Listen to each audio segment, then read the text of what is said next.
Kandang Ustaz Mujiman sampun rawuh pramila pengawasan badhe kita awiti. Ananging sakderepun perlu kula aturaken sana acara dalika denika sepindah pambuka ingkang nomor kalih mangke inti pengawasan dipun lajengaken tanya jawab lan acara ingkang nomor 3 lain-lain lan acara ingkang nomor sekawan tapi pengajian nika panutup. Ibu hormati, sakderengipun Cerdati, monggo kita buka saringan kanthi wawasan basmalah. Mungkin sakderengipun acara kalih tawi ing pengawasan perlu kula aturaken yen sawu nika nggih. Pompa air masjid nika nembe napa trouble otomatisipun mungkin napa boten saged berfungsi pramila menawi mangke ingkang betahaken napa nggih wonten wingking dan saya mangke saged napa nderek wonten dalipun Bapak Purwopriyanto ingkang sisih kidul nika nggih. Mangke ingkang wonten dalipun wonten ing wetan masjid niki nggih. Ya kene mangke saged sampeyan kalih napa Pak Purwopriyanto. Kebetulan nika bendara takmir nggih. Nggih Bapak hormati monggo kita lajengaken acara ingkang kalih menika inti pengawasan.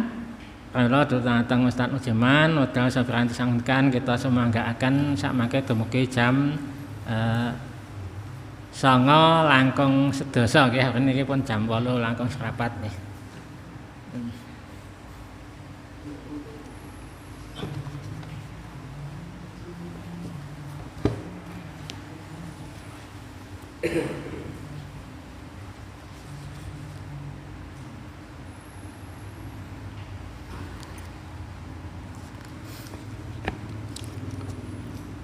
Assalamualaikum warahmatullahi wabarakatuh.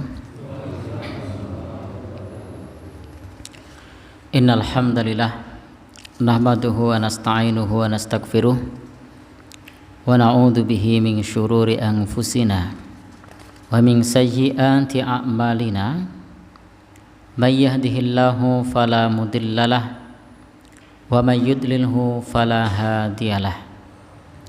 Asyhadu an la ilaha illallah wahdahu la syarika lah wa asyhadu anna Muhammadan abduhu wa rasuluh.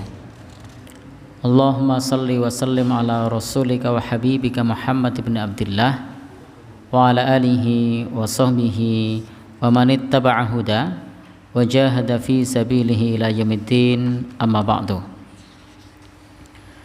Bapak, Ibu, ikhwan, akhwat, saudara-saudari yang berbahagia, pertama-tama kita panjatkan puji dan syukur kehadiran Allah yang masih melimpahkan kepada kita rahmatnya, hidayahnya dan inayahnya.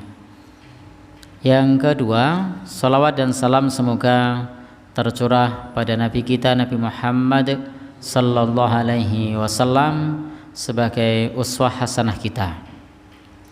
Adapun yang ketiga, di kesempatan ini akan kita lanjutkan untuk taklim kita. Kita sampai pada kitab Al-Aqrabi atau kendala yang keempat. Jadi kita sudah sampai pada kendala yang keempat di dalam menuntut ilmu, atau Al-Aqus Salis kendala yang ketiga. Jadi kita akan masuk pada pembahasan kendala yang ketiga dan kendala yang keempat. Yang kemarin sudah kita bahas kendala yang kedua, yakni tarkul amal. Jadi kendala di dalam menuntut ilmu itu adalah meninggalkan amal. Karena ilmu itu akan berkah kalau kemudian diamalkan. Dan salah satu pertanyaan di akhirat nanti itu adalah wa an ilmihi fima fa'ala bihi. Tentang ilmunya digunakan untuk apa? Ini salah satu pertanggungjawaban kelak kita di akhirat adalah ilmunya untuk apa? Kemarin sudah kita baca bersama hadis Nabi yang cukup populer bahwa kelak la tazulu qudama abdin yaumal qiyamah hatta yus'al. Tidak akan bergeser kaki seorang hamba di sisi Allah sampai ditanya 4 perkara: umurnya, ilmunya, hartanya, kemudian juga fisiknya. Ini salah satu pertanyaan yang disampaikan oleh Rasul, itu ada 4 ini. Umurnya untuk apa? Ilmunya diamalkan untuk apa? Hartanya ada 2 pertanyaan, dari mana dan ke mana? Kemudian juga jasmaninya digunakan untuk apa? Sekedar mengingatkan kembali bahwa ilmu itu prinsipnya adalah untuk memanggil amal. Kalau kemudian dengan ilmu tersebut dapat memanggil amal, maka ketika amalnya datang maka ilmunya akan langgeng. Tetapi kalau amalnya tidak datang, maka wa illa irtahala. Kalau ilmunya ini memanggil amal sementara amal tidak datang, maka ilmunya akan hilang. Jadi ilmu itu akan hilang ketika tidak diamalkan. Maka kata sahabat Ali bin Abi Thalib bahwa ilmu itu untuk memanggil amal. Kalau amalnya menjawab, amalnya datang, maka ilmunya akan langgeng. Tapi kalau amalnya hilang, maka amalnya tidak datang, maka ilmunya juga akan hilang. Disinilah pentingnya bagi kita untuk mengamalkan ilmu, tidak boleh menyia-nyiakan di dalam menjaga ilmu. Dan inilah kesaksian para tabi'in, kunna nasta'inu ala hifdzil hadis bil amali bihi. Kesaksian para ulama dahulu, mereka berkata kunna nasta'inu ala hifdzil hadisi bil amali bihi. Kami dahulu minta tolong kepada Allah untuk menghafal hadis, menjaga hadis dengan mengamalkannya. Wa kunna nasta'inu ala talabihi bis-shaum, dan kami memohon pertolongan kepada Allah di dalam mencari ilmu dengan berpuasa. Ini adalah ucapan para salafus soleh kepada kita, pentingnya untuk mengamalkan ilmu, sehingga dengan mengamalkan ilmu tersebut, ini bentuk diantara cara menjaga ilmu. Karena kalau ilmu tidak diamalkan, maka ilmunya akan hilang. Sebagaimana kata Imam Ahmad, ma katabtu hadisan, tidaklah aku menulis sebuah hadis pun melainkan hadis tersebut sudah beliau amalkan. Jadi Imam Ahmad mengatakan illa waqad amiltu bihi, melainkan hadis yang dicatat di dalam kitab beliau itu sudah beliau amalkan. Meninggalkan amal itu terbagi menjadi 2. Yang pertama adalah meninggalkan yang wajib, melanggar yang haram. Ini adalah fahadha kabirah minal kabair, maka ini termasuk perkara yang besar dari dosa-dosa besar. Jadi ini termasuk dosa besar ketika kita sudah tahu yang haram, tapi yang haram masih dikerjakan. Ketika kita sudah tahu yang wajib, tapi yang wajib masih ditinggalkan, itu dosa besar. Dan ini termasuk perkara-perkara yang tercela, yang diancam di dalam hadis Nabi, diancam di dalam ayat Al-Quran, kabura maqtan indallahi ang taqulu ma la taf'alun. Besar kemurkaan Allah kepada orang yang tidak mengamalkan apa yang ia ucapkan, yang tidak mengamalkan apa yang dia ketahui. Artinya ketika dia sudah belajar ilmu, maka dia tidak mengamalkan. Sehingga Allah berfirman, kabura maqtan, besar kemurkaan Allah, ang taqulu ma la taf'alun, orang yang mengatakan apa yang tidak dia kerjakan. Al-qismus tsani, bagian yang kedua adalah tarkul mustahabbat, meninggalkan perkara-perkara yang sunnah. Meninggalkan perkara-perkara yang sunnah ini juga termasuk meninggalkan amal. Atau tidak menjauhi perkara-perkara yang makruh, ini juga termasuk meninggalkan amal. Tetapi dalam perkara ini tidak termasuk la yadkhul fi ahadisil wa'id, tidak masuk dalam ancaman-ancaman hadis Nabi. Tetapi illa annal alim, melainkan bagi seorang yang alim, wa taribal ilmi, dan juga seorang penuntut ilmu, maka itu merupakan perkara yang mestinya mengerjakan yang sunnah, meninggalkan yang makruh. Kalau bahasa kita tabu, saru, ahlul ilmi masih melaksanakan yang makruh dan tidak mengerjakan sunnah Rasulullah. Jadi saru, sudah menjadi teladan masyarakat tetapi tidak bisa diteladani. Saru, meminta kepada orang untuk menjauhi perkara-perkara yang sia-sia tetapi masih merokok misalnya. Kenapa? Karena pentingnya untuk seorang yang alim, seorang yang talibul ilmi itu yang bagi lahuma al-muhafadzah ala sunan, hendaknya menjaga sunnah-sunnah Nabi, wastinabil makruhat, dan menjauhi perkara-perkara yang makruh. Yang makruh saja diminta untuk menjauhi, apalagi yang haram. Bapak dan Ibu yang berbahagia yang dirahmati Allah Subhanahu wa taala, baik itu sekedar review yang sudah kita baca di kesempatan yang lalu. Al-aqus salis, kita masuk pada kendala yang ketiga. Kalau kita menginginkan ilmu kita ini berkah, ilmu kita ini merupakan ilmu yang bermanfaat, ilmu yang benar, maka hendaknya kita menghindari kendala yang ketiga ini, yakni al-i'timad alal kutub dunal ulama, menyandarkan ilmunya kepada kitab bukan kepada ulama. Artinya kita tidak boleh bersandar kepada kitab saja kemudian mengabaikan ulama, sehingga tidak cukup bagi kita di dalam belajar ilmu hanya semata-mata al-i'timad alal kutub atau menyandarkan kepada kitab atau kepada buku.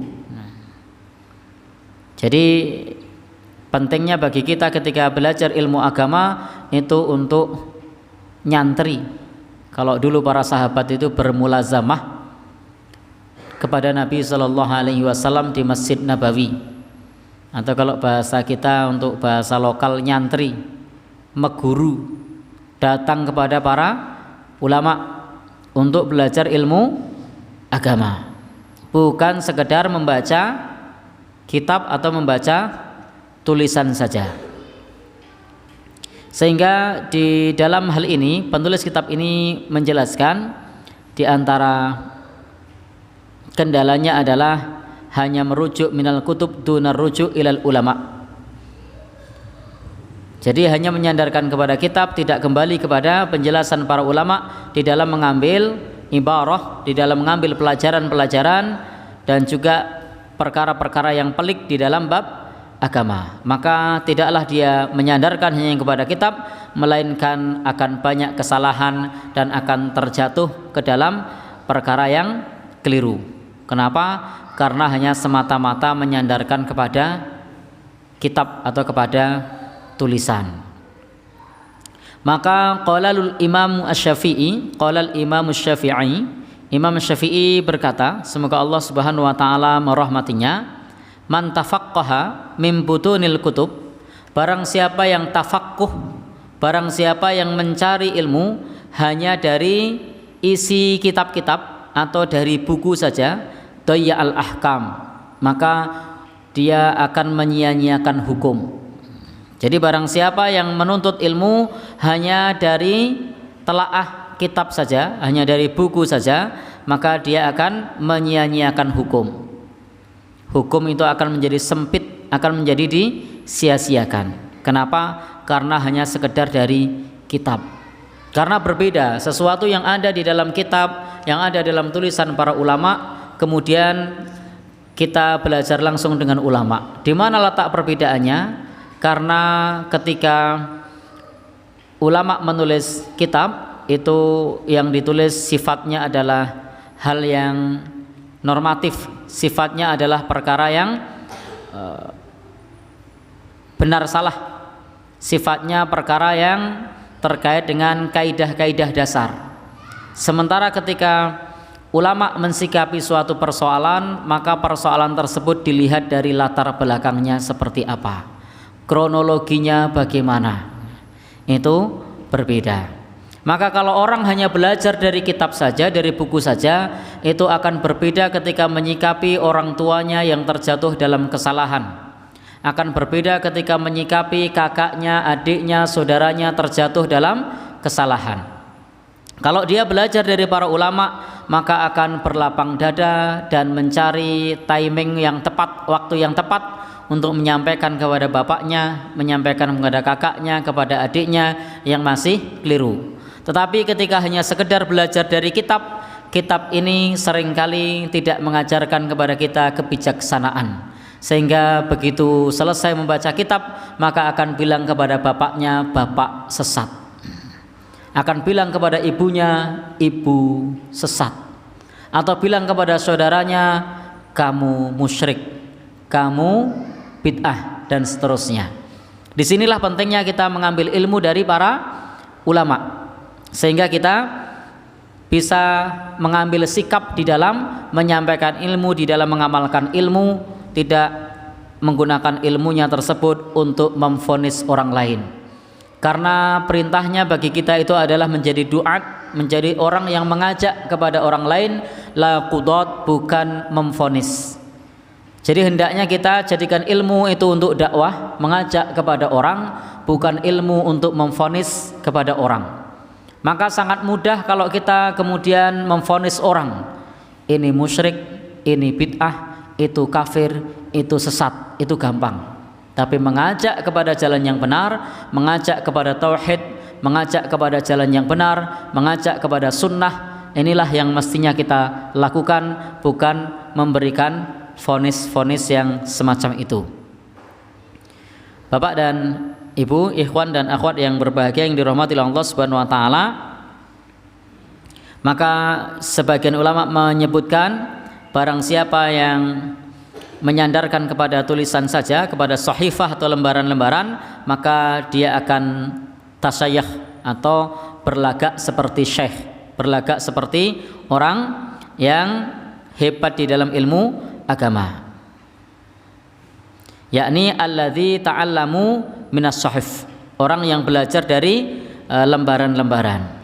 Sehingga Bapak Ibu yang berbahagia yang dirahmati Allah, di kesempatan kemarin sudah kami sampaikan bahwa penting bagi kita ketika belajar ilmu agama itu dari para ulama, seperti misalnya mondok atau mulazamah, nyantri, membersamai para ulama, sehingga kita tahu bagaimana cara mengamalkan sunnah Nabi SAW, sehingga kita tahu bagaimana cara mensikapi suatu persoalan.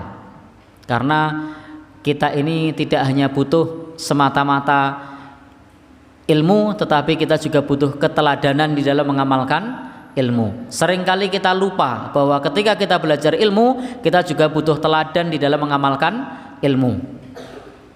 Tidak semata-mata ilmu itu kita hafalkan, tetapi juga butuh teladan bagaimana kita mengamalkan ilmu. Maka siapakah yang bisa menjadi teladan kita di dalam mengamalkan ilmu? Yakni dari para guru, dari para ulama. Yang ulama ini tentu kenapa bisa seperti itu? Karena mereka sudah punya banyak pengalaman. Maka salah satu qaul Imam Bukhari itu mengatakan innamal ilmu bita'allum, sesungguhnya ilmu itu dengan belajar, wal hilmu bitahallum, kemudian kebijaksanaan itu dengan pengalaman. Jadi ilmu itu dengan belajar, sementara bijaksana itu dengan pengalaman. Maka kita banyak menimba ilmu kepada para masyayikh, kepada para sesepuh, karena mereka punya banyak pengalaman.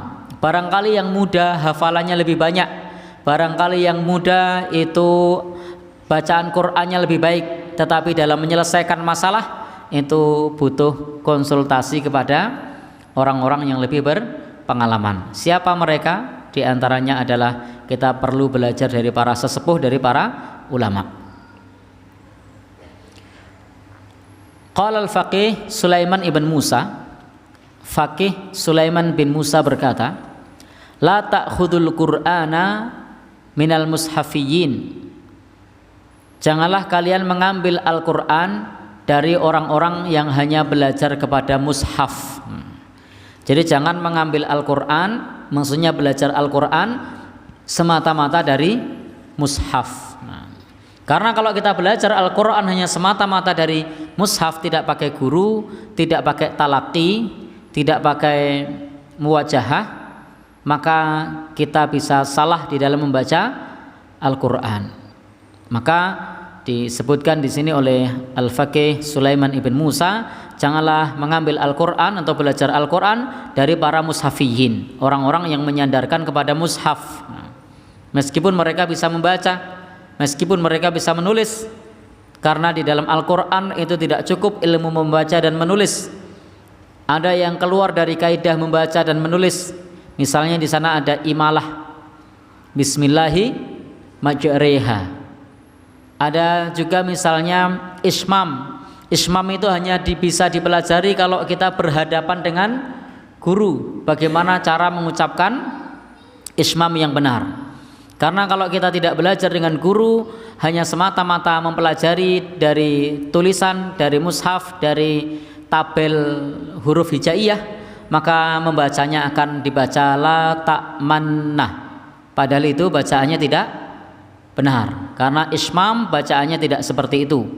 Itu bacaannya seperti orang mengucap la ta'mannuna tapi nunya tidak bunyi. Jadi la ta'mannuna tapi nunya tidak bunyi, sehingga la ta'mannah, jadi nunya hanya berupa gerakan mulut tapi tidak bersuara nu. La ta'mannah, jadi la ta'mannah, la ta'manu, nunya itu tidak bunyi, lalu kemudian nah misalnya. Ini salah satu contoh kalau kita hanya belajar dari daftar tabel huruf hijaiyah, maka akan terjatuh dalam kesalahan. Dan masih banyak hal yang lainnya yang di sana tidak dijelaskan tentang bacaan-bacaan tersebut, tentang riwayat-riwayat di dalam bacaan.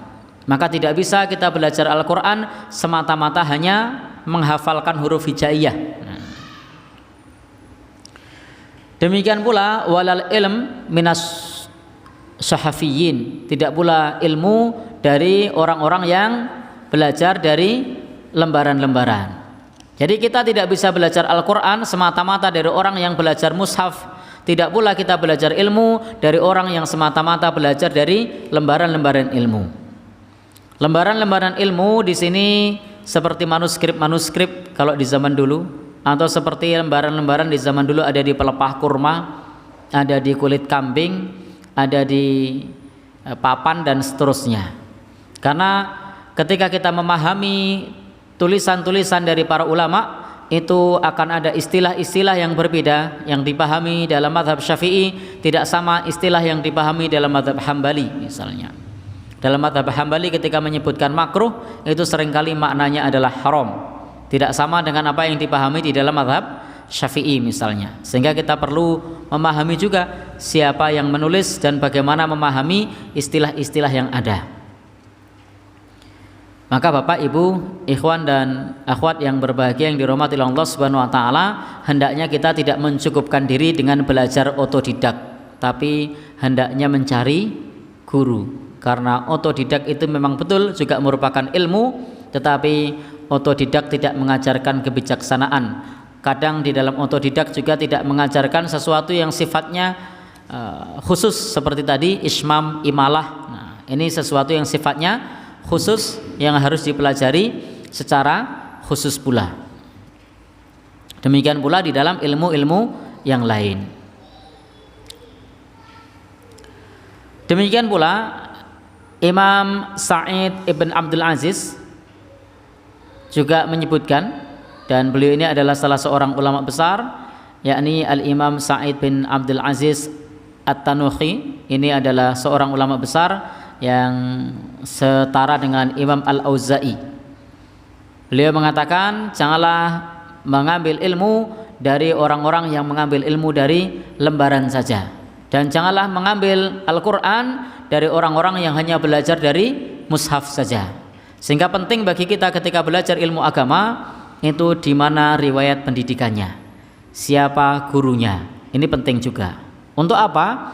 Supaya bahwa yang dipahami adalah benar. Karena di dalam memahami agama ini tidak cukup dipahami dengan nalar dan logika, tetapi perlu dipahami dengan pemahaman para salafus soleh. Jadi ketika kita belajar Al-Quran, ketika kita belajar hadis Nabi, maka tidak bisa kita pahami semata-mata dengan ra'yu, semata-mata dengan akal, tapi harus dipahami dengan pemahaman para salafus soleh. Karena Al-Quran turun pada masa salafus soleh. Jadi Al-Quran turun pada masa salafus soleh, maka mereka adalah orang yang paling tahu bagaimana di dalam menafsirkan Al-Quran. Sehingga ada hadis Nabi yang menyebutkan, man fassarul Qur'ana bi ra'yihi falyatabawa maq'aduhu minan nar. Barang siapa menafsirkan Al-Qur'an dengan ra'yunya, semata-mata dengan logikanya, maka hendaknya mencari tempat duduknya di neraka. Na'udzubillahi min dzalik. Kenapa seperti itu? Karena pentingnya bagi kita untuk belajar dengan para ulama, belajar dengan para senior, tidak belajar sendiri, supaya kita betul-betul di dalam memahami dengan pemahaman yang benar. Bapak dan Ibu, ikhwan dan akhwat yang berbahagia yang dirahmati Allah Subhanahu wa taala, demikian pula disebutkan mangkana syaikhuhu, barang siapa yang syekhnya adalah kitabnya, kana khata'uhu aktsar min shawabihi, maka salahnya lebih banyak dibandingkan benarnya. Jadi barang siapa yang menjadikan kitab sebagai syekhnya, barang siapa yang menjadikan kitab sebagai gurunya, maka salahnya lebih banyak dibandingkan benarnya. Jadi maka salahnya lebih banyak dibandingkan benarnya. Kalau demikian, kita perlu ketika belajar kitab tersebut kemudian bertanya kepada para senior, bertanya kepada guru, supaya pemahamannya benar. Terutama sekali di era-era dahulu, itu kita mengetahui bahwasanya Al-Quran di zaman itu tidak ada titiknya, huruf ba, huruf ta, huruf nun, huruf tha, itu hurufnya sama, tidak ada titiknya. Kemudian juga tidak ada harokatnya, tidak ada fathah, tidak ada kasroh, tidak ada dhammah. Maka kalau belajarnya tidak hati-hati, itu bisa salah baca. Misalnya ukbulu, terimalah. Kalau salah membaca bisa dibaca uktulu, bunuhlah. Ini bisa salah tindakan, bisa fatal. Tulisannya sama tapi mengamalkannya bisa keliru karena cara membacanya tidak benar. Alhamdulillah kita di hidup zaman kita ini, zaman sekarang ini, kita sudah mengenal tanda baca, sehingga kita bisa membaca dengan tanda bacanya. Sudah mengenal tanda titik, sehingga bisa membedakan mana huruf ba, mana huruf ta, mana huruf fa, sehingga kita tidak keliru di dalam membaca. Itu tidak lepas dari apa yang disampaikan oleh Khalil Al-Farhidi dan juga Abul Aswad Ad-Duaili. Ini adalah dua tokoh ulama besar yang mengajarkan kepada kita tanda titik dan juga tanda baca di dalam membaca huruf hijaiyah, sehingga kita bisa lebih aman dan lebih selamat di dalam membaca, karena bisa membedakan mana huruf satu dengan huruf yang lain, mana huruf qa, mana huruf fa, mana huruf wa, wawunya mana, qafnya mana, fa-nya mana. Itu sangat jelas karena dibedakan dengan huruf titik, dibedakan dengan titiknya. Maka wajar kalau kemudian ulama dahulu mengatakan barang siapa yang syekhnya adalah kitabnya, maka salahnya lebih banyak dibandingkan benarnya. Karena memang tidak mudah, hanya sekedar membaca saja tidak mudah. Apalagi sampai kemudian memahaminya, itu lebih-lebih lagi tidak mudah. Demikian pula di zaman kita ini, kita tidak bisa memahami teks Al-Quran kemudian teks hadis Nabi dengan pemahaman sendiri, tetapi harus dipahami dengan pemahaman para salafus saleh, dengan pemahaman para ahli tafsir. Karena kita ini tidak sampai kepada derajat mufasir. Kita ini adalah hamba Allah yang lemah, hamba Allah yang dhaif, yang tidak mampu untuk menafsirkan Al-Quran, tidak mampu untuk mensyarah hadis. Kita hanya sebagai muttabi yang mengikuti apa yang disampaikan oleh para pendahulu kita, dari para ulama, dari para salafus soleh. Karena ilmu kita tidak mampu untuk menafsirkan, tidak mampu untuk memberikan syarah. Bapak dan Ibu, ikhwan dan akhwat yang berbahagia yang dirahmati Allah Subhanahu wa taala,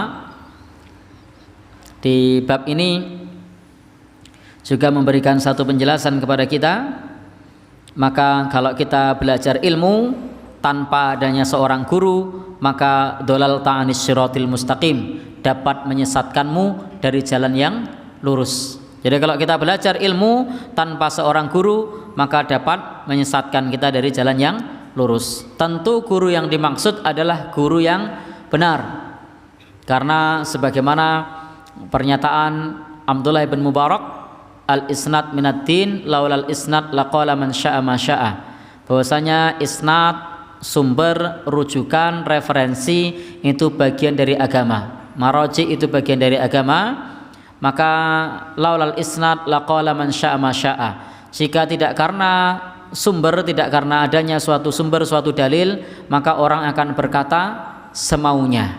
Jadi orang akan berkata agama semaunya, maka agama ini akan menjadi rusak.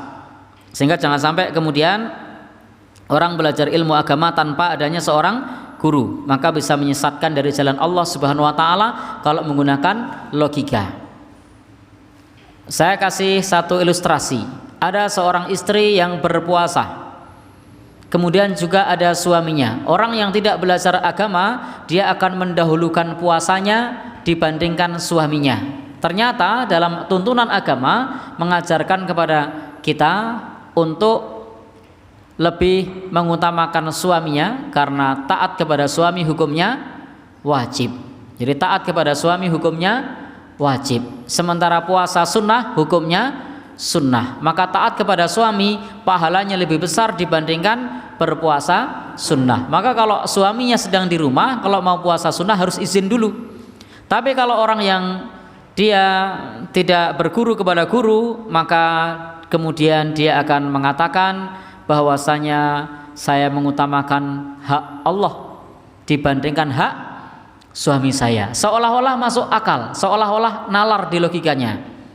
Tetapi ternyata kalau kita kemudian belajar kepada guru yang meriwayatkan kepada kita dari para pendahulunya, dari Nabi Shallallahu Alaihi Wasallam, yang ada di dalam hadis-hadis Nabi menjelaskan kepada kita bahwa puasa sunnah hukumnya sunnah, taat kepada suami hukumnya wajib. Sehingga pentingnya kita belajar dari guru supaya tidak hanya memahami satu catatan kemudian membuat satu kesimpulan. Sehingga ketika kita memahami satu catatan lalu membuat kesimpulan, itu bisa keliru. Di zaman dulu juga pernah kita sampaikan di dalam salah satu kajian kita, bagaimana ada salah seorang tokoh ahli ibadah namanya Juraij. Juraij ini adalah seorang ahli ibadah. Dia sangat taat kepada Allah Subhanahu wa taala. Tetapi Juraij ini bukan seorang ahli ilmu. Suatu saat ketika dia sedang sholat sunnah, ibunya memanggil, "Ya Juraij, wahai Juraij." Maka Juraij kemudian berkata, "Ibuku atau sholatku?" Maka dia pun meneruskan sholatnya, karena dia pikir lebih utama sholat daripada menyeru panggilan ibu. Ternyata yang benar adalah mendatangi panggilan ibu hukumnya wajib, sholat sunnah hukumnya sunnah. Sehingga kalau kesimpulannya hanya menggunakan logika, mestinya mengutamakan sholatnya. Orang yang tidak belajar bagaimana Rasulullah, bagaimana salafus soleh menjelaskan pentingnya hak seorang ibu dibandingkan sholat sunnah, pasti ketika dia sedang sholat sunnah dipanggil ibunya, dia akan kira-kira mendatangi ibunya atau tidak? Sedang sholat sunnah, ibunya memanggil, "Nak, kemari." Kira-kira dia nerusin sholatnya atau datang ke ibunya? Nerusin sholat. Kenapa? Karena pakai logika. Tetapi ternyata dalil tidak berkata begitu. Disinilah pentingnya kita belajar ilmu bukan pakai logika, tetapi kita belajar dari guru dengan pemahaman para salafus soleh yang ternyata mendatangi panggilan ibu itu hukumnya wajib, sholat sunnah hukumnya sunnah. Maka kalau kita sedang sholat sunnah lalu dipanggil ibu, maka datangilah ibu. Atau kalau misalnya tidak didatangi, mudah-mudahan ibunya bisa memahami, itu keraskan suara takbirnya, Allahu Akbar. Kalau ternyata ibunya kok tidak paham, ya sudah, datangi panggilan ibunya. Karena mendatangi panggilan ibu hukumnya wajib. Baik, Bapak Ibu yang berbahagia yang dirahmati Allah Subhanahu wa taala, sehingga di dalam hal ini kita bagaimanapun juga tidak cukup mengandalkan logika semata di dalam memahami suatu kejadian, di dalam memahami nas-nas, di dalam memahami tek-tek, di dalam memahami fikih, tetapi kita perlu belajar dari guru, belajar dari ulama. Pentingnya memahami kaidah-kaidah di dalam mengamalkan agama supaya kita tidak keliru. Bapak dan saudara, ikhwan dan akhwat yang berbahagia yang dirahmati Allah Subhanahu wa taala, di dalam bab ini juga disebutkan kepada kita bahwa ketika kita belajar ilmu dari lisan orang lain itu lebih utama daripada kita belajar dari lembaran. Artinya ketika kita belajar dari lisan guru, tentu guru yang berilmu ya, belajar dari guru yang berilmu, bukan guru yang tidak berilmu. Nah, kalau kita belajar dari guru yang berilmu, maka itu lebih utama daripada kita belajar dari lembaran-lembaran. Nah, jadi dibandingkan belajar dari buku. Baik, al-aqur rabi, kendala yang keempat. Kita masuk pada kendala yang keempat. Akhdul ilmi anil asagir, mengambil ilmu dari asagir. Asagir itu junior. Jadi mengambil ilmu dari para junior. Ini termasuk kendala yang keempat. Bagaimana yang dimaksud dengan para junior? Baik, Bapak Ibu yang berbahagia yang dirahmati Allah Subhanahu wa taala, ini mengandung dua makna. Makna yang pertama, para junior, para asagir, anak kecil, ini maknanya adalah sigharul asnan, usianya masih muda, belum cukup pengalaman. Makna yang kedua itu adalah yang dimaksud dengan sighar di situ adalah kepada orang yang jahil, orang yang bodoh, alladzi lam tarsakh, yang dia belum sampai kepada derajat rasikh. Jadi ilmunya belum cukup. Jadi belajar kepada orang yang ilmunya belum mumpuni, atau kalau bahasa lainnya orangnya masih jahil tentang masalah ilmu. Sehingga Bapak dan Ibu yang berbahagia yang dirahmati Allah Subhanahu wa taala, tadi sudah kita kutip satu pernyataan yang disampaikan oleh Imam Bukhari, innamal ilmu bita'allum, bahwasanya ilmu itu dengan belajar, wal hilmu bitahallum, dan kebijaksanaan itu dengan pengalaman. Maka belajar kepada asagir, kepada orang yang junior itu perlu berhati-hati, karena junior itu bisa jadi memang punya hafalan ilmu tapi belum tentu punya pengalaman. Jadi belum tentu punya pengalaman. Ketika kita bertanya kepada junior yang baru belajar ilmu agama, hafalannya sudah kuat, lalu ditanya, bagaimana ibu saya yang tiap hari membuat sesaji kepada kuburan? Lalu orang itu karena belum punya pengalaman, jawabannya, ibumu musyrik, ibumu sesat, sampaikan kepadanya bahwa kamu telah musyrik. Kira-kira ibunya marah enggak? Marah, karena tadi belum punya pengalaman. Memang benar yang disampaikan bahwasanya ketika membuat sesaji kepada berhala-berhala, kepada lelembut, kepada jin, itu adalah syirik. Tetapi ketika disampaikan dengan pola begitu, karena belum punya pengalaman, bukannya orang kemudian dekat kepada hidayah, tapi malah semakin jauh. Saya dituduh musyrik oleh anak saya. Gurunya siapa toh? Fulan. Kemudian justru orang menjauh dari dakwah.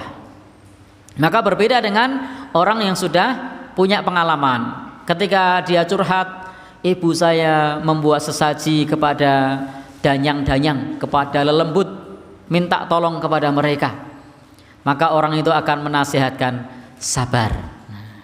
Jadi sabarlah menghadapi ibumu, berikanlah pemahaman yang benar, perlahan, dan ambillah hatinya, misalnya pergaulilah mereka dengan pergaulan yang baik. Wasahibhuma fid dunya ma'rufa, pergaulilah ibumu dengan pergaulan yang baik.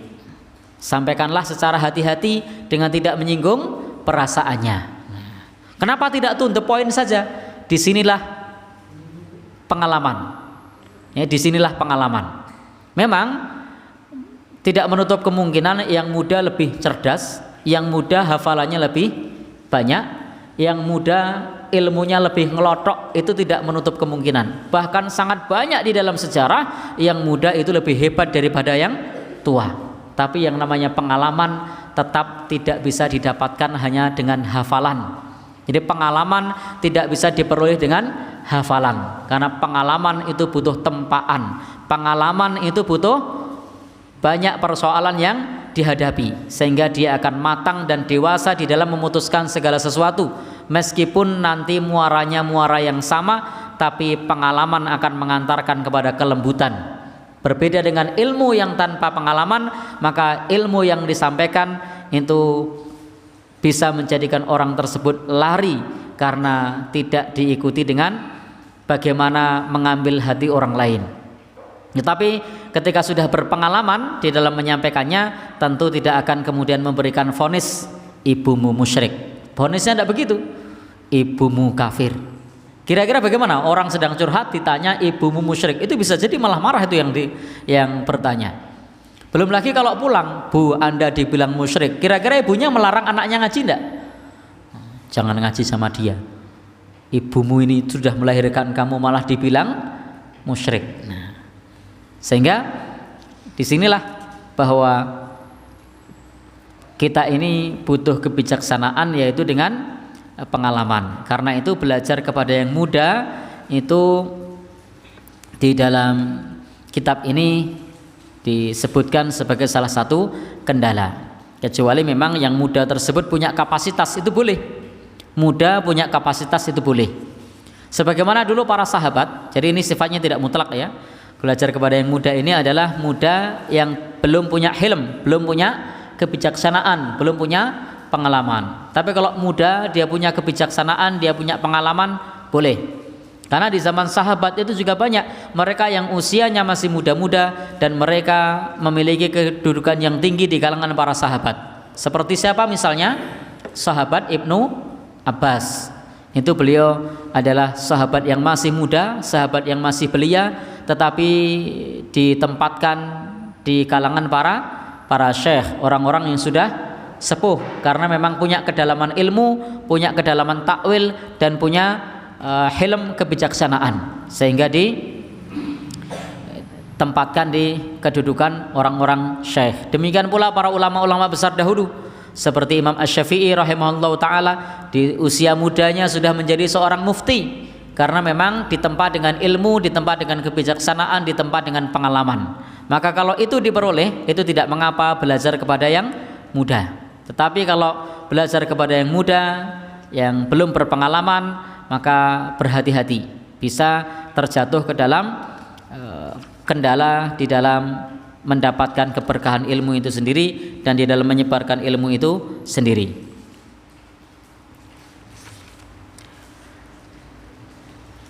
Ada satu athar dari sahabat Ibnu Mas'ud. Ini athar dari sahabat Ibnu Mas'ud, semoga Allah meridhoinya.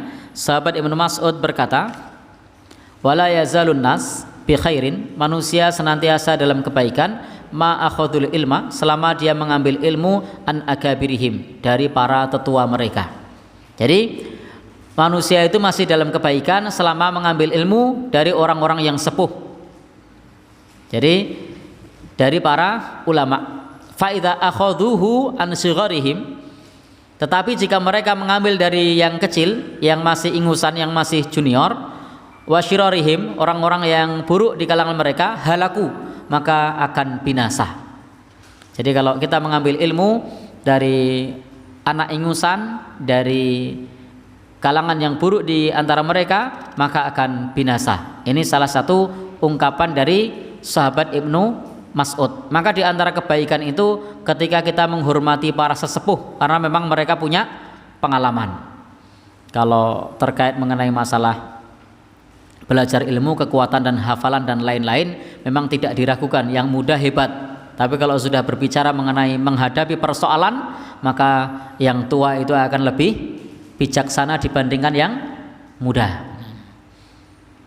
Bapak dan saudara yang berbahagia yang dirahmati Allah Subhanahu wa taala, sehingga tidak cukup sesuatu itu dihadapi dengan kekuatan, dihadapi dengan jiwa muda, tetapi perlu pula dihadapi dengan kebijaksanaan, dan itu yang memilikinya adalah orang-orang yang sudah berusia, orang yang sudah berusia.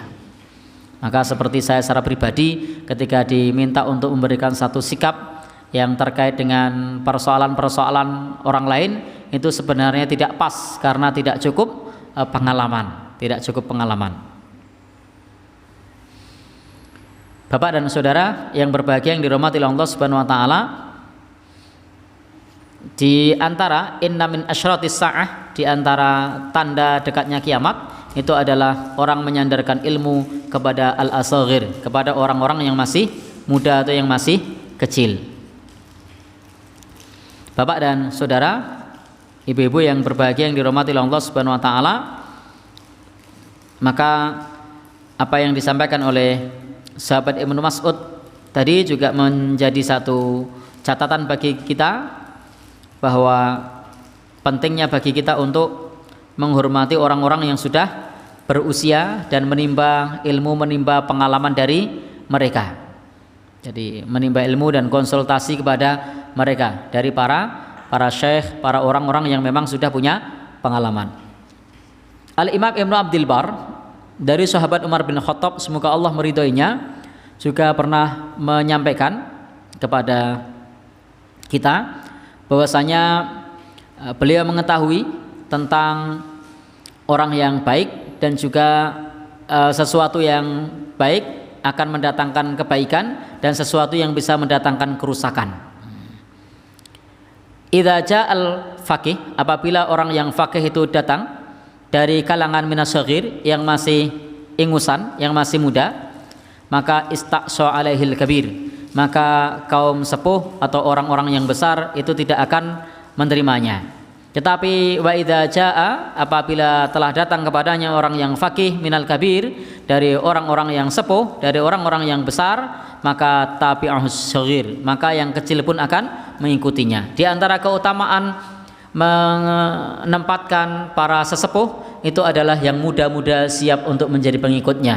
Tetapi ketika yang muda ini sebagai orang yang berilmu yang menyampaikan di depan, belum tentu yang tua itu mau memberi atau mau mendengarkannya. Ini diantara yang disebutkan oleh Imam Ibnu Abdul Bar dari sahabat Umar bin Khattab.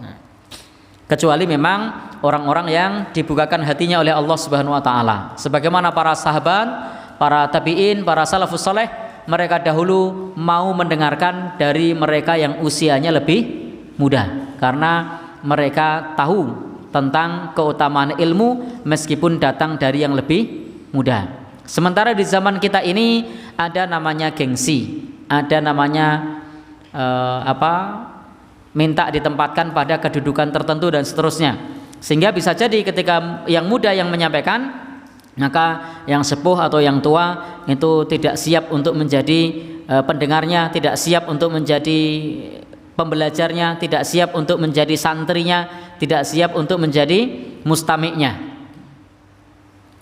Yang menyampaikan saya cah cilik, maka kemudian pulang, itu mungkin karena merasa masih kecil. Tadinya sudah mau belajar Quran, datang ke masjid, ternyata yang ngajar TPA anak SMP. Waduh, kalau memang orang tersebut sudah dibukakan hatinya oleh Allah Subhanahu wa taala, maka sudahlah, tidak apa-apa. Meskipun kalau bahasa Jawa ini kebo nyusu gudel, tapi jarang orang yang begitu. Begitu ngelihat gurunya, loh masih SMA nih, sudahlah, besok saya datangnya kalau yang ngajar Pak Barkah yang sudah berumur.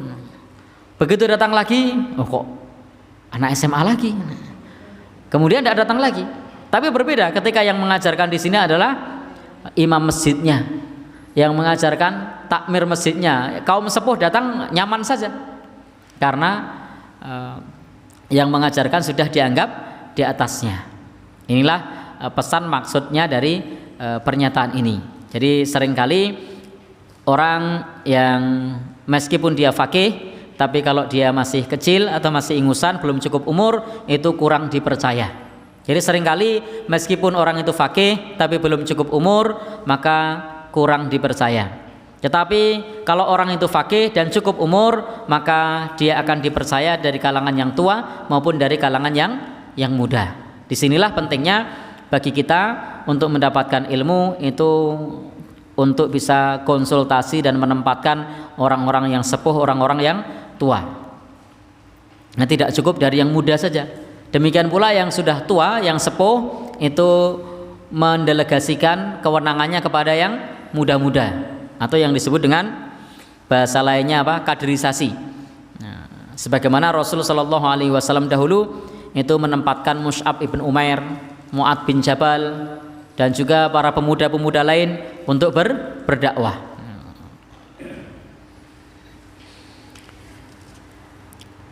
Dari Abul Ahwas, dari Abdullah, dia berkata, innakum lang tazalu bi khairin madamal ilm fi kibarihim fa idza kana al ilmu fi sigharikum safahas saghir al kabir. Jadi di sini disebutkan bahwasanya Bapak dan saudara yang berbahagia yang dirahmati oleh Allah Subhanahu wa taala, selama ilmu itu ada di kalangan para sesepuh, maka masih senantiasa mendapatkan kebaikan. Tetapi jika ilmu itu ada di kalangan yang kecil-kecil atau yang masih ingusan, maka ini bisa menjadikannya apa istilahnya, safih atau bodoh. Ini diantara makna dari yang kita pelajari tentang kendala di dalam menuntut ilmu. Tadi sudah kita sampaikan makna sighar ini juga bukan hanya sighar kecil dalam masalah umur, tapi juga kecil di dalam masalah ilmu. Jadi larangan belajar kepada orang yang tidak berilmu. Ini larangan belajar kepada orang yang tidak berilmu. Sehingga Bapak, Ibu dan saudara yang berbahagia yang dirahmati Allah masih ingat ada mahfudhat atau ucapan berbahasa Arab bahwasanya al-alim, orang yang berilmu itu syaikhan, itu sepuh, walau kana saghiran, meskipun dia itu masih kecil. Sementara wal jahil, orang yang bodoh itu gimana? Saghiran, masih kecil, walau kana syaikhan, meskipun dia sudah tua. Jadi ini memang mengandung dua makna yang dimaksud dengan al-asghir atau anak kecil. Yang pertama adalah memang betul maknanya kecil secara usia. Yang kedua adalah maknanya orang yang tidak berilmu. Sehingga penting bagi kita belajar kepada orang yang berilmu. Meskipun tadi sudah kita sampaikan as-saghir di sini khususnya adalah jika tadi kurang berpengalaman atau tidak punya kapasitas. Kalau memang punya kapasitas, kita mengetahui bahwasanya di zaman sahabat dahulu, para sahabat Rasulullah SAW itu banyak yang muda-muda diberikan kepercayaan dan juga menyampaikan ilmu, dan itu tidak mengapa. Itu tidak mengapa. Sehingga makna saghir di sini maknanya adalah hisian wa maknan, hasan wa maknan. Jadi bermakna hisi dan juga maknawi. Bermakna betul-betul masih kecil dalam usia, itu tidak boleh.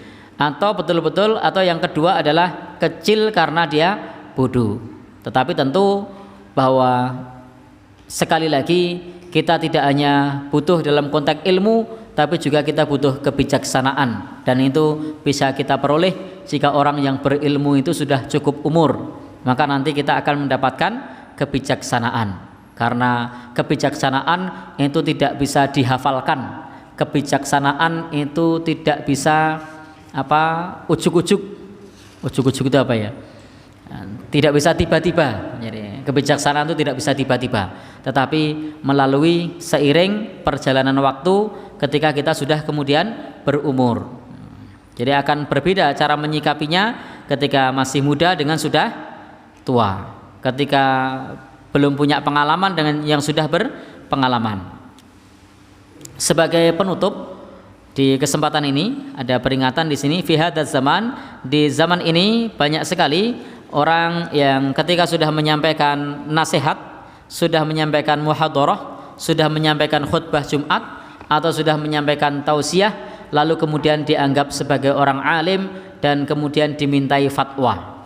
Padahal belum tentu orang yang memberi nasihat, orang yang memberi ceramah, orang yang khotib Jumat itu adalah orang yang alim.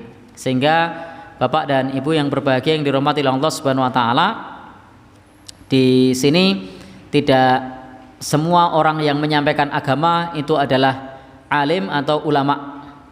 Jadi kita ini fungsinya hanya sebagai mubalik, hanya orang yang menyampaikan karena belum punya kapasitas seorang yang alim. Jadi kalau istilah Jawa ini hanya sekedar sebagai talanging atur, maka untuk mencapai derajat alim itu tidak mudah. Jadi untuk mencapai derajat alim, ahli ilmu itu tidak mudah. Tetapi sejauh ini kita ketika mengetahui satu hal, satu ilmu, maka kita sampaikan sebagaimana apa adanya. Kalau tidak tahu maka jawablah wallahu a'lam bishawab. Karena kita ini hanyalah seorang mubalik, hanya orang yang menyampaikan, tidak punya apa-apa, tidak ngerti apa-apa. Jangan sampai kemudian kita ketika tidak tahu kemudian kita berkata sesuatu yang tidak tahu tentangnya. Maka wa idza wusidal amru ila ghairi ahlihi fangtadiris sa'ah. Jika suatu urusan diserahkan kepada bukan ahlinya, maka tunggulah kehancurannya. Maka hendaknya kalau kita tidak tahu tentang persoalan ilmu yang dimaksud, hendaknya kita ucapkan wallahu a'lam. Allah Subhanahu wa taala yang Maha tahu. Karena di dalam masalah ini kalau kita tidak tahu, lebih baik kita katakan saya tidak tahu, dibandingkan kemudian kita berlagak seperti syekh, berlagak seperti orang alim, tetapi ternyata malah dhallu wa adallu, malah berujung kemudian sesat dan menyesatkan. Sehingga penting bagi kita jangan sampai kita menjadi asogir atau orang yang masih ingusan, masih muda, yang tidak cukup pengalaman, yang tidak ngerti tentang ilmu. Maka kalau memang tidak tahu, sampaikan saja tidak tahu agar tidak berbahaya bagi orang lain. Karena memang harus kita akui bahwa kita saat ini adalah krisis para ulama. Tidak banyak yang sampai kepada derajat ulama. Krisis orang alim, tidak banyak orang alim. Sehingga orang-orang yang menyampaikan seperti saya pribadi itu bukanlah orang alim, bukanlah ulama, tetapi hanya mubalik tarkam, mubalik antar kampung yang apa istilahnya ketika menyampaikan sesuatu tersebut masih perlu dikoreksi, masih perlu di benahi, masih perlu didandani di sana sini. Demikian yang kita sampaikan di kesempatan ini, mudah-mudahan bermanfaat. Billahi taufik wal hidayah. Wassalamualaikum warahmatullahi wabarakatuh.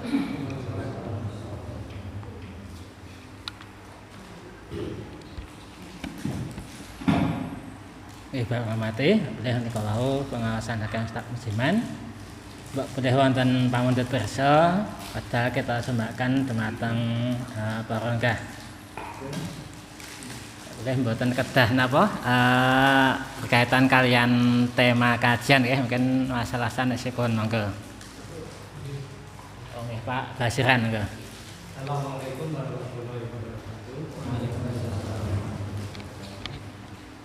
Ada dua pertanyaan.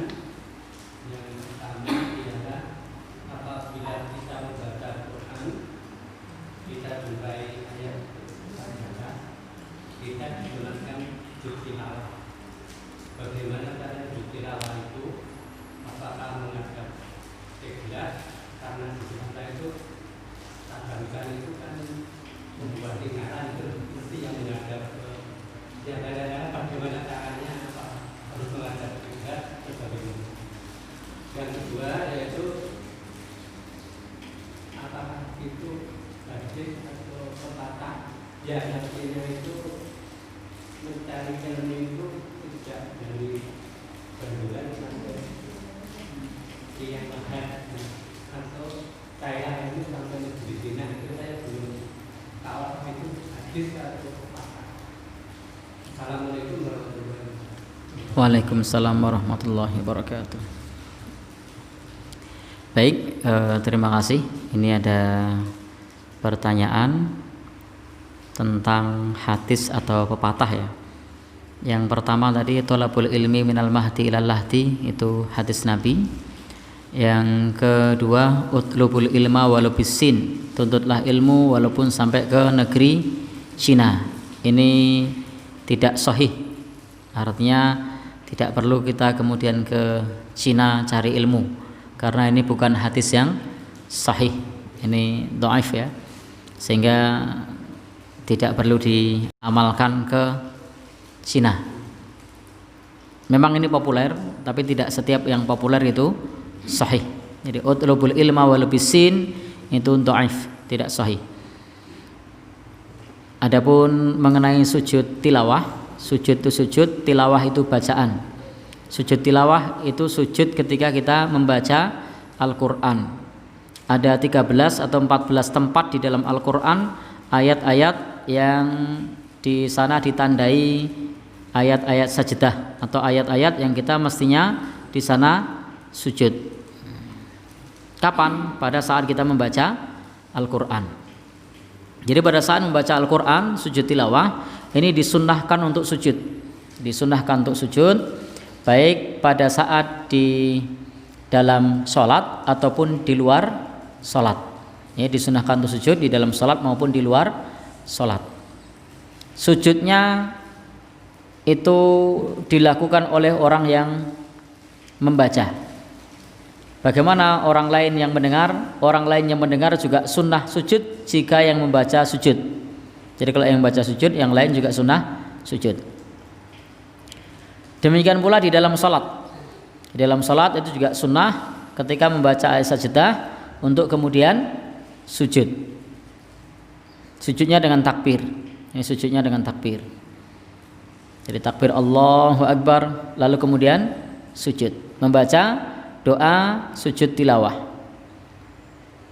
Jadi ketika membaca doa sujud tilawah, sajada wajhiya lilladzi khalaqahu wa sawwarahu wa syaqqa sam'ahu wa basarahu dan seterusnya. Itu membaca sujud doa sujud tilawah. Kalau hafal, kalau tidak hafal, baca doa sebagaimana yang biasa dibaca di dalam sholat. Kalau tidak hafal. Nah, caranya adalah pada saat membaca, kemudian setelah selesai sampai di ayat sajdah, maka kemudian sujud. Ini sunnah baik pada saat sholat ataupun di luar sholat. Saya kasih contoh satu ayat, tapi nanti saya tidak sujud di sini ya. Jadi ini hanya sebagai ilustrasi saja. Kita membaca surah Al-Insyiqaq. Di surah Al-Insyiqaq itu ada ayat sajdahnya, atau surah Al-Alaq.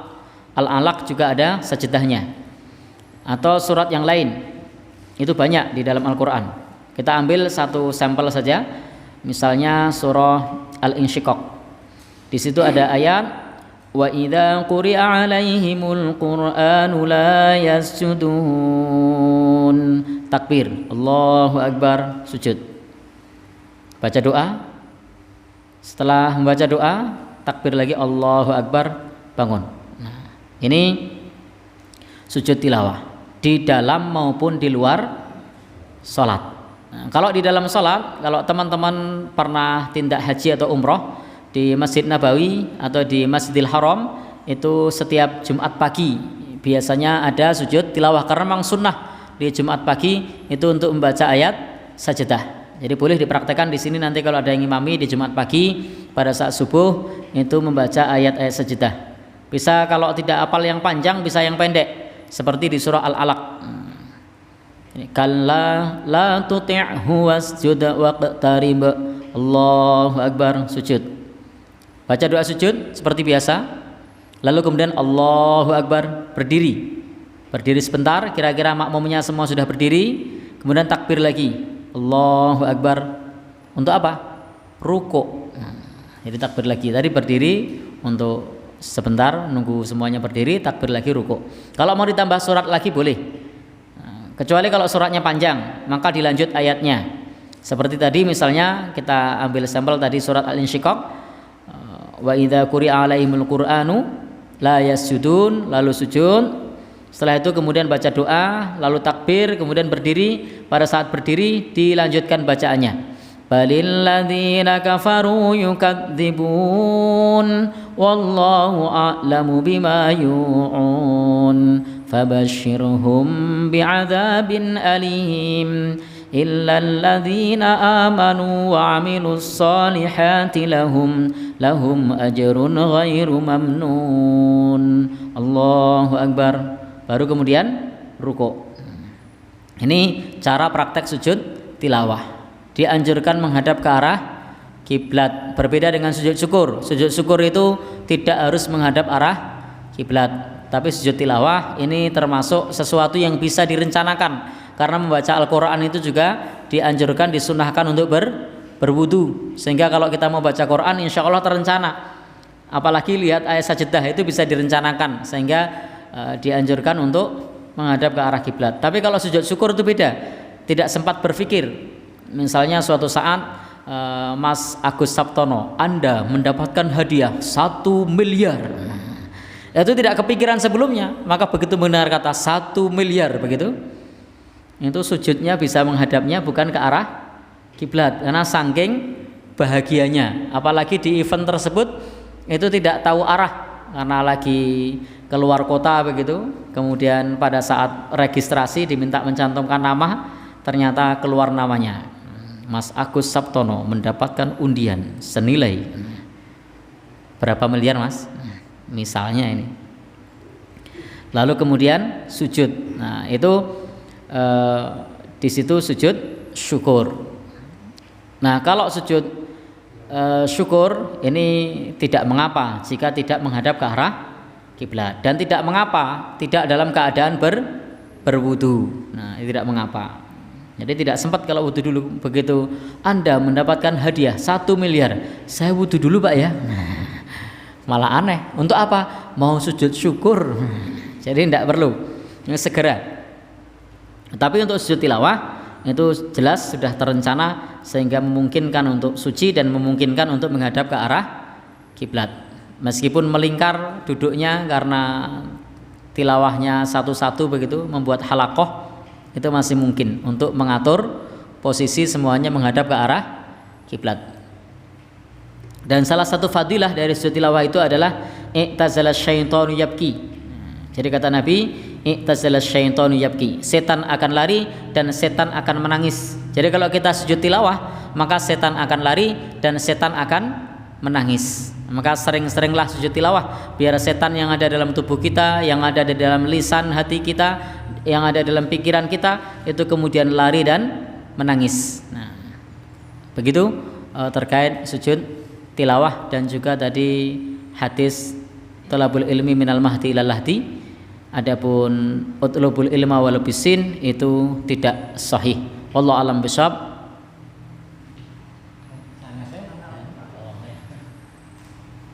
Monggo.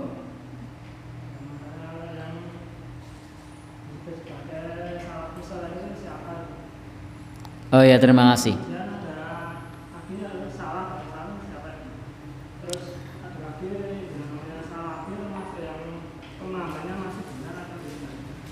Oh ya, terima kasih. Ini ada pertanyaan tentang siapa salafus soleh dan apa itu salaf. Nah, baik. Nabi SAW telah memberikan satu penjelasan kepada kita bahwasanya khairun nas qarni, sebaik-baik khairul qurun qarni, sebaik-baik generasi generasiku. Summal ladzina yalunahum, summal ladzina yalunahum, summal ladzina yalunahum. Kemudian sudah mereka, kemudian sudah mereka, kemudian sudah mereka. Sebaik-baik kurun, sebaik generasi adalah generasi sahabat. Ya, salafus saleh itu para sahabat. Kemudian siapa lagi? Para tabi'in. Kemudian siapa lagi? Tabi'ut tabi'in. Mereka itu adalah para salafus saleh. Maka kalau kita mau belajar agama, maka lihatlah bagaimana sahabat berbicara tentang agama. Lihatlah bagaimana para tabi'in berbicara para agama tentang agama. Lihatlah bagaimana para tabi'ut tabi'in berbicara tentang agama. Karena kalau sudah lari ke sini itu nanti sudah lain. Maka kita akan sangat aman jika kita di dalam memahami agama ini melalui para salafus soleh. Jadi Al-Quran ini kita pahami dengan bagaimana sahabat memahami. Hadis Nabi itu dipahami bagaimana sahabat memahami hadis itu, bagaimana tabi'in memahami hadis itu, Bagaimana tabi'ut tabi'in memahami hadis itu? Bagaimana ulama madhab yang 4 yang merupakan generasi salafus soleh memahami tentang persoalan tersebut? Sehingga mereka itu adalah para salafus soleh. Maka kalau tadi saya sampaikan, kita memahami kitab, memahami hadis Nabi, memahami Al-Quran dan As-Sunnah itu dengan pemahaman para salafus soleh. Karena semua orang di zaman kita ini mengaku sebagai mengikuti menggunakan pedoman Al-Quran dan hadis, tetapi pada prakteknya kadang justru jauh dari hadis Nabi Shallallahu Alaihi Wasallam, bahkan menolak sunnah Nabi, tetapi menyatakan sebagai orang yang mengikuti Nabi. Nah, maka prinsipnya adalah coba lihat para sahabat, para tabi'in, para tabi'ut tabi'in, karena mereka ini adalah sebaik-baik generasi, sebaik-baik para generasi yang disebutkan oleh Nabi Shallallahu Alaihi Wasallam. Mereka adalah para salafus soleh. Makna salaf itu adalah makna terdahulu. Jadi yang disebut salaf itu adalah orang yang terdahulu. Maka kalau kemudian disebut ulama salaf itu adalah ulama yang terdahulu. Kalau disebut kholaf itu yang belakangan. Atau ulama kholaf itu adalah ulama kontemporer. Jadi kalau kita membaca kitab-kitab fikih itu ada sebutan ulama salaf, artinya ulama dulu. Nah, ulama yang terdahulu yang mengikuti para salafus soleh. Kalau disebut ulama kholaf itu adalah ulama yang belakangan atau ulama kontemporer. Nah, kemudian ini ada pertanyaan tentang masalah salafi. Jadi dari Mas Agus ya. Apa itu salafi? Salafi ini adalah mencoba untuk mengikuti orang-orang terdahulu. Sehingga di dalam masalah ini prinsipnya adalah ketika kita belajar agama, maka hendaknya kita merujuk kepada para salafus soleh. Jadi kita merujuk kepada para salafus soleh, bukan merujuk kepada yang belakang, tapi merujuk kepada yang dahulu. Jadi merujuk kepada yang dahulu, bukan yang sekarang. Jadi kalau dalam Islam disebut sebagai pembaharuan, itu maknanya bukan yang sekarang yang baru, tetapi maknanya adalah pemurnian yang dahulu. Maka kalau ada orang mengatakan kita pembaharuan Islam atau kita kembali kepada Islam, itu maknanya adalah untuk memurnikan kepada yang dulu, bukan kepada pemahaman yang belakangan. Karena ketika kita belajar agama tidak mungkin dipahami dengan pemahaman kita sendiri, karena kita tidak mengerti bagaimana kronologi ayat itu turun, bagaimana saat Nabi Shallallahu Alaihi Wasallam bersabda, bagaimana cara menerapkan hukum-hukum yang ada dalam Al-Quran dan As-Sunnah itu dialami oleh para sahabat, oleh para tabi'in, oleh para tabi'ut tabi'in, sehingga kita akan jauh lebih paham kalau belajar dari para salaf. Wallahu a'lam bishawab. Ya. Oh ya, ini ada pertanyaan tentang masalah khilafah. Nah, ini nanti sensitif enggak nih pertanyaan ini? Ya, apa itu khilafah? Baik. Yang perlu kita sampaikan bahwa khilafah ini istilahnya bukan merupakan tujuan dakwah. Jadi khilafah bukan merupakan tujuan dakwah. Nanti tidak salah. Khilafah itu hanya satu sistem pemerintahan, tapi dia bukan merupakan tujuan dakwah. Tujuan dakwah itu adalah untuk menegakkan tauhid. Jadi tujuan dakwah itu untuk menegakkan tauhid, agar orang menyembah Allah. U'budullah wa la tusyriku bihi syai'a. Ini tujuan dakwah itu agar orang beribadah kepada Allah. Nah, adapun sistem pemerintahan Islam itu adalah untuk mewujudkan orang meninggikan, menegakkan kalimat Allah, untuk mewujudkan tauhid. Nah, jadi jangan dibalik bahwasanya khilafah tujuan dakwah, bukan. Ya, tujuan dakwah itu bukan meraih kekuasaan. Jadi berdakwah itu tujuannya bukan untuk meraih kekuasaan. Jangan salah. Jadi menyampaikan ilmu agama tujuannya bukan untuk meraih kekuasaan, bukan untuk merebut kekuasaan, bukan. Tetapi pemerintahan yang islami itu sebagai sarana untuk mewujudkan bagaimana menegakkan tauhid, menegakkan la ilaha illallah. Begitu Pak ya. Jadi Itu adalah satu sistem pemerintahan yang di situ terdiri dari ada khalifah, ada amir, ada wazir dan seterusnya yang diamanai untuk menjalankan tuntunan agama, untuk sebagai sarana, sebagai wasilah untuk menjalankan ajaran agama.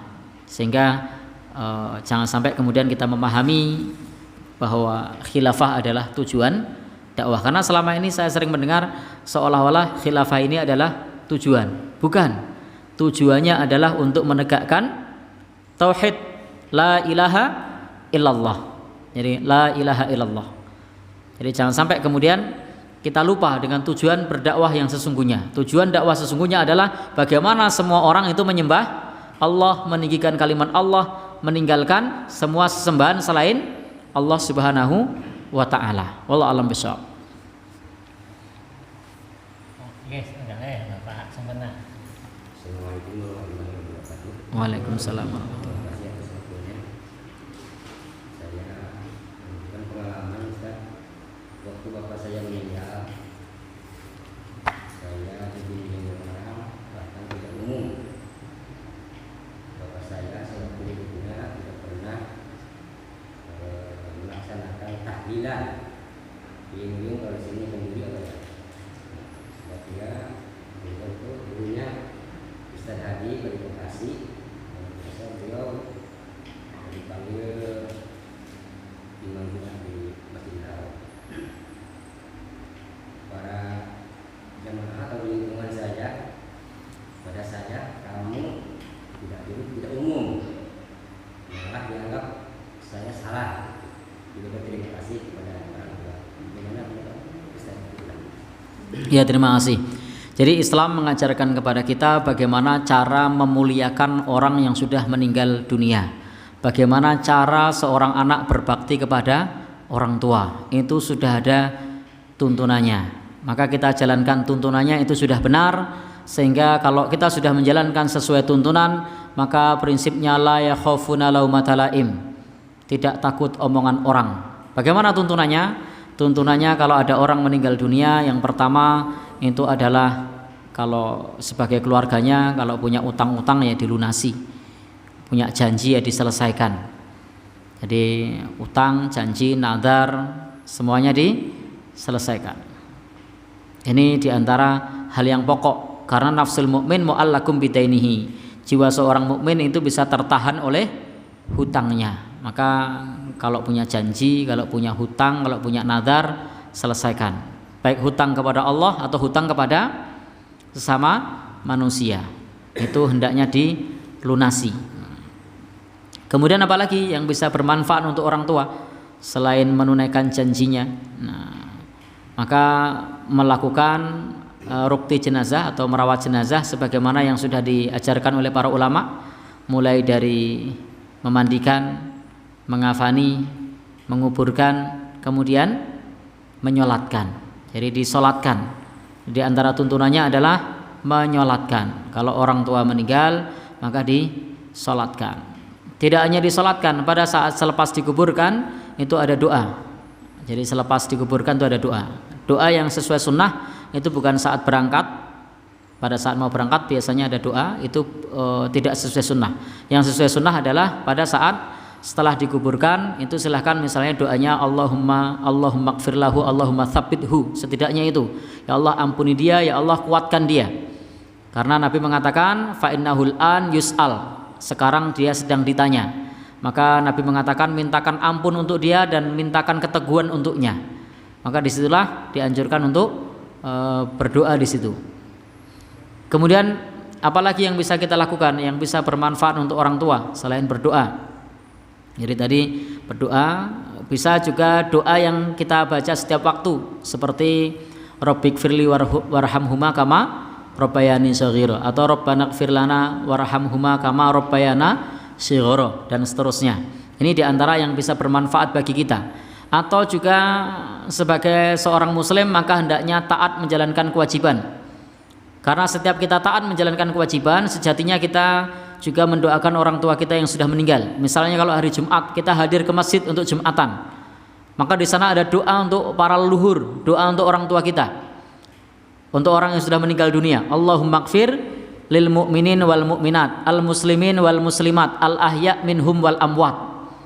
Ya Allah, ampunilah orang yang muslim, yang laki-laki maupun perempuan, orang yang beriman, yang laki-laki maupun perempuan, yang masih hidup maupun yang sudah meninggal. Jadi kalau kita ini sebagai seorang muslim yang taat, maka kita ini selalu mendoakan orang tua. Bahkan ada yang jadwalnya rutin, setiap hari Jumat seluruh orang yang beriman didoakan, orang yang Islam didoakan, yang masih hidup maupun yang sudah meninggal. Sehingga tidak benar kalau kemudian tidak ingat sama leluhurnya, justru malah sering mendoakan para leluhur. Bahkan tidak hanya leluhurnya sendiri, seluruh dunia. Dan semua orang di dunia ini setiap hari Jumat yang taat beribadah sholat Jumat itu mendoakan sesama saudara muslim lainnya. Disinilah indahnya Islam, saling mendoakan seluruh dunia. Ini indahnya Islam, mendoakan semua muslim dan mukmin seluruh dunia, laki-laki maupun perempuan, yang sudah meninggal maupun yang masih hidup, semua didoakan. Indah. Ada tidak tuntunan yang lebih indah dari ini? Ini indah sekali, persaudaraan yang luar biasa. Tidak hanya persaudaraan dunia, tapi juga persaudaraan sampai di akhirat. Maka doanya adalah doa ampunan. Tidak peduli dia kita kenal atau tidak kenal, yang penting dia beriman, yang penting dia Islam, laki-laki maupun perempuan, masih hidup atau sudah meninggal, semua didoakan. Kemudian juga mendapatkan ucapan doa keselamatan. Setiap kita sholat, kita mendoakan saudara kita yang lain. Apa doanya? Assalamu alaina wa ala ibadillahis sholihin. Dan ini kalau kita taat beribadah, tanpa kita sadari, kita sudah senantiasa mendoakan sesama kita sebagai orang yang beriman. Apalagi yang bisa kita lakukan, yang bisa bermanfaat untuk orang yang sudah meninggal dunia? Di antaranya adalah bersodakoh. Silakan kalau mau sodakoh. Kapan sodakohnya? Saat punya. Jangan sampai kita sodakoh dengan cara ngutang, ngutangnya riba. Jadi ngutang itu riba. Riba dosa apa enggak? Dosa. Sedekahnya ini hukumnya sunnah, tapi malah wasilahnya, sarananya dosa. Ini jangan sampai. Maka kita bisa bersedekah. Sebagaimana dalam hadis Nabi, ada sahabat yang mengatakan, inna ummi iftulitat, ibuku mati mendadak, walam tusi, dan ibuku belum berwasiat, afatasaddaqtu anha, apakah jika aku bersedekah untuknya, falaha ajrun, bagi ibuku dapat pahalanya? Jawabannya ya, dapat pahalanya. Itu diantara amal-amal yang bisa kita kerjakan ketika ada bapak kita atau ibu kita yang meninggal dunia. Dan masih banyak hal yang lainnya, diantaranya silaturahim ke teman bapak, ke teman ibu, berbuat baik kepada mereka. Itu diantara cara kita berbakti kepada orang tua. Sahabat Ibnu Umar suatu saat ketemu dengan orang Badui, lalu kemudian imamahnya, surbannya itu diberikan. Dan pada saat itu, di zaman itu, harga surban itu sangat mahal. Harga surban itu sangat mahal. Maka kemudian sahabat Ibnu Umar berkata, wahai Ibnu Umar, bukankah tadi orang Badui, bukankah dia ini kalau diberikan yang yasir, sesuatu yang sifatnya kecil saja sudah senang, kenapa engkau berikan surban yang harganya mahal? Jawabannya, dia adalah teman bapakku. Dia adalah teman bapakku. Ya, ini temannya sahabat Umar bin Khattab. Dan aku pernah mendengar Rasulullah SAW bersabda, kata beliau, bahwa di antara cara berbakti kepada orang tua itu adalah dengan mengunjungi atau ziarah kepada temannya dahulu semasa masih hidup. Nah, itu yang bisa kita lakukan. Kalau kita sudah melakukan sesuai dengan sunnah Rasulullah SAW seperti itu, sudah sesuai tuntunan, kok dikomentari orang, ya la yakhafuna laumata laim, tidak takut omongan orang. Karena kalau kita ini mengikuti omongan orang, kemarin saya sempat kasih ilustrasi, tidak ada habisnya. Kita ini melakukan apa saja selalu dikomentari orang. Kemarin saya kasih ilustrasi ketika kita lagi di rumah, lalu kemudian ada tamu, atau kita lagi bertamu, tamunya disuruh makan, dihabiskan, dikomentari tidak sama yang punya rumah? Makanannya habis, kacangnya habis, kuenya habis, rotinya habis, sayurnya habis, dikomentari enggak? Komentari. Apa komentarnya kira-kira? Ya, entek-entekan iki. Nah, dikomentari kan. Lalu kemudian saat kita datang itu makanan ndak disentuh lalu pulang, dikomentari ndak? Dikomentari. Apa komentarnya? Bagusi, ya kan? Dikomentari. Lalu kemudian pada saat makan kita makan sedikit saja. Nah, kita ambil sedikit saja. Dikomentari ndak? Kok monggo ilo-ilo, kok monggo srono. Ya, dikomentari betul, komentari lagi. Ya. Kalau kita ikut komentar orang, kemarin makan dihabiskan dikomentari, terus makan sedikit dikomentari. Terus gimana? Kita mau apa? Ya. Ya sudah, ambil banyak dihabiskan setengah. Ini orang ngambil yang setengah tidak dihabisin, salah lagi kan? Nah, dihabiskan semua keliru, diambil setengah keliru, diambil sedikit keliru, tidak makan keliru. Kenapa? Karena patokannya adalah komentar orang. Jadi jangan komentar orang, tetapi ini sesuai dengan tuntunan apa tidak. Jadi kalau makan minum secukupnya, kulu washrobu wala tusrifu, makan dan minumlah dan jangan berlebihan. Kalau masih dikomentari ya sudah, la yakhafuna laumata laim, jangan takut omongan orang. Mau dikomentari kok minumnya cuma sedikit, kok makannya cuma sedikit, ya cukupnya, daya tampungnya segitu, mau apa lagi? Nah, ini dalam masalah makan saja dikomentari, apalagi dalam masalah prinsip ibadah. Makan ini kan sesuatu yang sifatnya hari-hari, tapi dikomentari. Apalagi yang sifatnya ibadah prinsip, tentu lebih-lebih mengundang komentar orang. Maka kalau kita sudah menjalankan yang benar, biarlah dikomentari. Bahkan kalau kita berbicara masalah komentar, semua orang dikomentari, tidak lepas dari omongan orang. Sehingga jangan jadikan omongan orang sebagai patokan di dalam beramal, tetapi hendaknya kita beramal ini sesuai tuntunan atau tidak. Wallahu a'lam bishawab.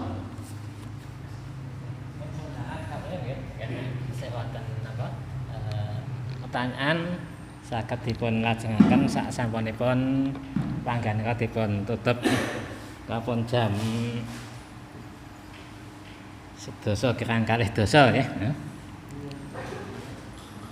Bapak ngerti boleh menika pengawasan saha tanya jawab ing dalu menika, mugi-mugi kita saged apa nggih mendhet pelajaran menika lan mugi-mugi kita saged ngamalkan apa ingkang sampun kita sinau sareng-sareng menika.